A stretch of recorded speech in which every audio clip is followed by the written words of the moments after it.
But for me, astrology has always been like growing up, astrology was considered demonic. It was something, that we were supposed to stay away from. And for honestly, the first 25 years of my life, like I just really didn't care anything about it.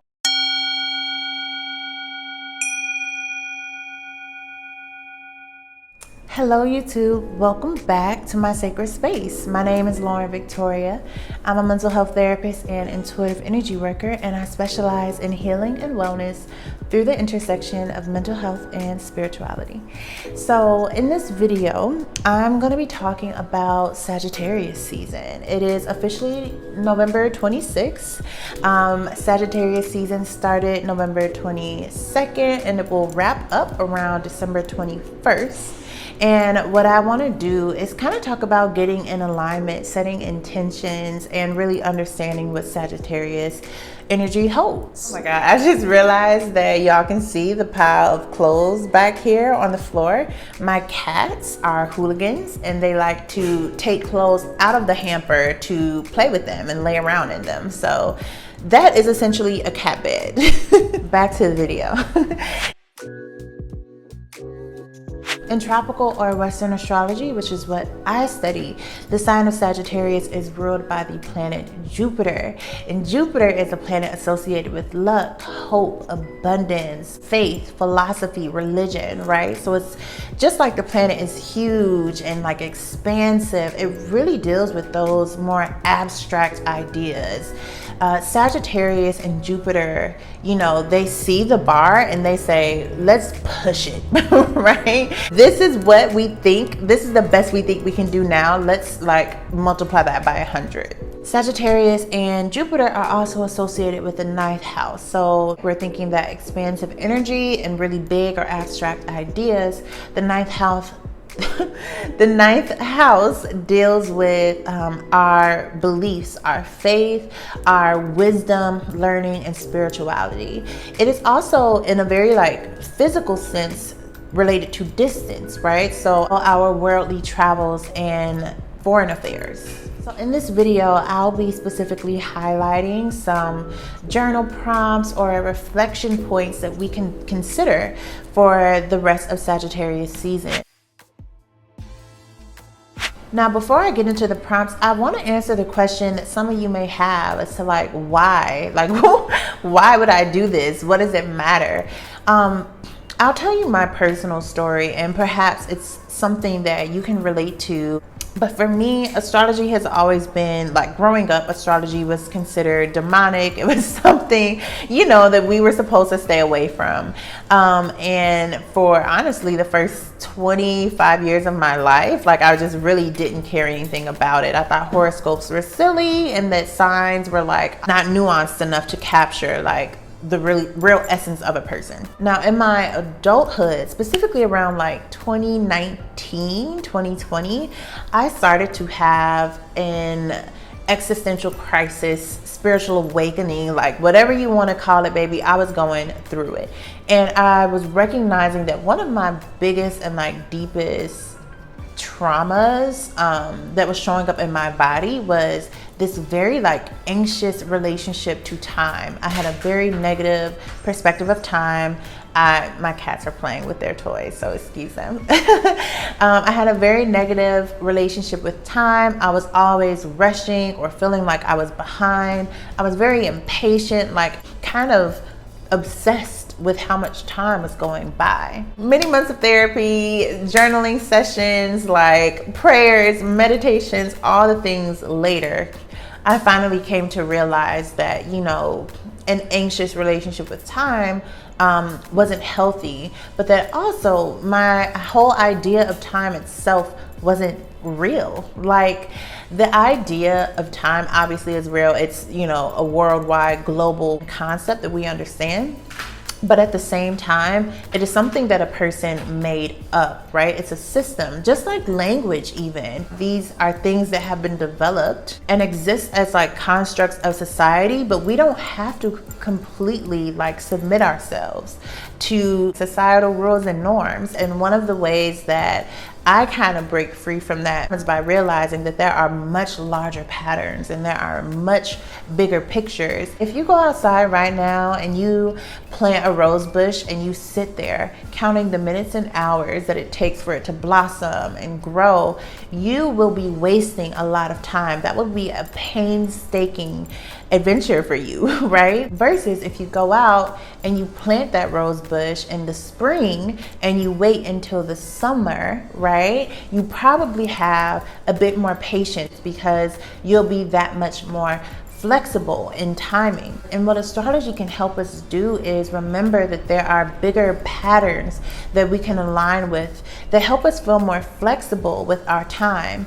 And through the chronological patterns that astrology helps us to theorize, it also gives us symbology, philosophy, and archetypes that we can also align with our lives. So, right, with that said, let's dive into Sagittarian energy and how we can focus or embody these elements in our lives at this time. Prompt number 1, what commitments did I keep or break this year? Sagittarian energy can be so enthusiastic and inspired that it tries to do everything everywhere all at once. It's your friend that like owns a business and is getting her PhD and is trying to have a baby and is in cooking classes. Like, she's just doing everything because she has so many interests and really wants to explore it all. So when we have that type of like enthusiasm, we can tend to make plans or set goals and not be able to knock out every single one. So a good question to reflect on in this season is, am I setting realistic goals in the first place? Am I setting myself up to, fall short? And if I am, what are some things that I can prioritize, right? Yes, we all, want to do it all, right? But what's the most important to you? And on the other hand, give yourself credit and praise for what commitments you have made. Sometimes we're so focused on what we didn't get to do or what we failed at or fell short on that we're not, really giving as much gratitude as we could to what we have accomplished. So drop in the comments, write in your journal, whatever you want to do, the goal you had at the beginning of this year or this time last year, and how those things have come into fruition, if at all. Prompt number 2, what is the next adventure I plan to cross off of my bucket list? Sagittarian energy is very adventurous. It likes to explore the outside of your comfort zone. It likes to broaden and expand your horizon. So adventure in that sense might look like travels. Maybe you want to go to another city or visit another country. Maybe you want to learn a foreign language, right? There is plenty of opportunity to adventure and explore. Honestly, even if it's not abroad, like just go to a different part of town. You always go to one grocery store, like go to a different one, right? Novelty is also a part of adventure. Novelty being something that is outside of your regular routine, something that is new. And along with thinking about the next thing you want to cross off of your bucket list, looking back and reflecting on the last time you did something new in the first place can kind of give you that sense of urgency of perhaps how important it is. Maybe you've always wanted to learn how to crochet, or you said you were going to visit that one museum that you just can't get around to going to. Use this Sagittarian energy to actually push you outside of that comfort zone and reap the rewards of adventure. Prompt number 3.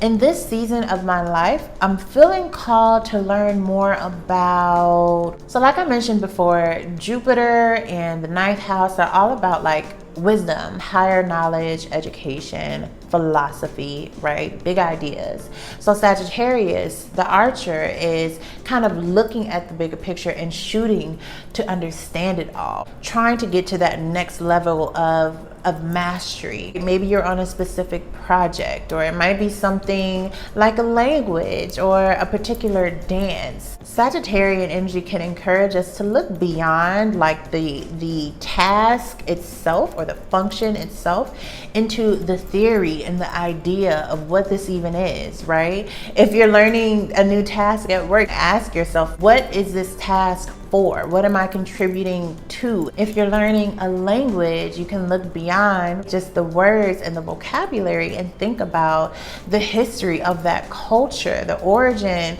of that language. The beautiful thing about that is when we look at learning from that concept, it really empowers us and motivates us because it feels like we're doing something even bigger. Another personal tool that I use when it comes to education is really like hacking your algorithms, right? Social media, Netflix, whatever it is that you watch, is paying attention to what you like to consume. And yes, media is great for entertainment, but it is also a perfect tool for learning. So if you are aware that you're trying to learn something in particular, try searching for more of that content or more of those documentaries, those videos, those books, so you can really also put into the universe more, right? A call for more magnetism of that energy in your life. Okay, personal law of attraction hack. Prompt number 4, how can I expand my mind and my philosophy? So this one is pretty loaded and can be a lot to unpack, but for the sake of this video, we can all agree more or less that we kind of have our mindsets, our beliefs about the world set in stone. Maybe some of us are more open-minded than others, but we typically look at life through a particular lens and carry that lens with us throughout our lives. The older we get, especially, the more rigid that lens becomes. So again, Sagittarius, Jupiter, they're all about the sense of expansive, inquisitive, philosophical energy. Oh hey, I'm editing and I feel like I just didn't explain well enough that the inquisitive and like curious nature is important because it pushes us to question our own sets of beliefs. It pushes us to challenge our egos and reality around us. Okay, bye. And I believe that that energy is so aligned with God consciousness. It is what embodies the spirit in that mind-body union. Our ability to kind of become the observer of our lives and say, what am I doing all of this for? Right? Like, otherwise, we all run the risk of running on autopilot. And finally, prompt 5, in what areas of my life am I feeling impatient or restless? Again, we think about this energy and all of its passion and enthusiasm, and like it can be disheartening if we're rushing things or things are coming to fruition as quickly as we want them to. Being aware of the places you have less patience in your life tells you a lot about your priorities, your desires, and even your values. But like we all know, a rushed job is usually not the best quality. Einstein says, you know, the marker of insanity is trying the same thing over and over and expecting a different result. I think that that also can apply to the way that we are rushing through things, right? So if you are forcing and half-assing and like just trying to throw things together and we expect this perfect outcome, you're literally out of your mind. And trust me, I've been there. We all get there sometimes, but again, Sagittarius energy is a great energy to stop, pull back, look at the big picture and reassess and reevaluate how we're approaching things. And sometimes what you will find when you evaluate things like this is that there is a better or an easier way. Like maybe you've been trying to, you know, beat down a door with your fist when there is a sledgehammer around the back corner, right? Or there is a friend who has a bulldozer that you haven't called because you're trying to do it all by yourself. So thinking about what are the ways that I can kind of organically either redirect my energy, re-strategize my approach, or come to peace, right, with the amount of time that things are taken can be really beneficial in this season.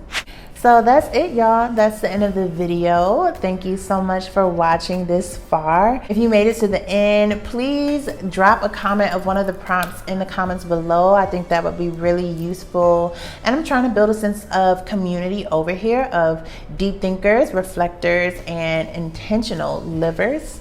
I am Lauren Victoria again. I specialize in healing and wellness through the intersection of mental health and spirituality. You can learn more about me and my services at mutedearth.com, and you can also visit my Amazon storefront to find tools for your spiritual and healing journey. You can find me on all social media platforms at Muted Earth Virgo, and I will see y'all in the next video. Bye.